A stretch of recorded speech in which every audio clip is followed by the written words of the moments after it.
This video presentation we will see how we can trade in Bank Nifty index futures and options today. Let us see what happened yesterday.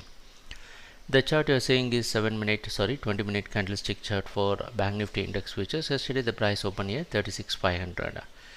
After the price opening, the market continued its selling to reach 36,000 and close near 36,100. We thought that the price will go for buying, but the market continued its selling. And today you can expect the market to open somewhere near the same zone where it closed in the yesterday's market. So you can go for buying till 35,800 by placing stop at 35,700, still expecting the market to continue its buying to reach various target marked as possible resistance.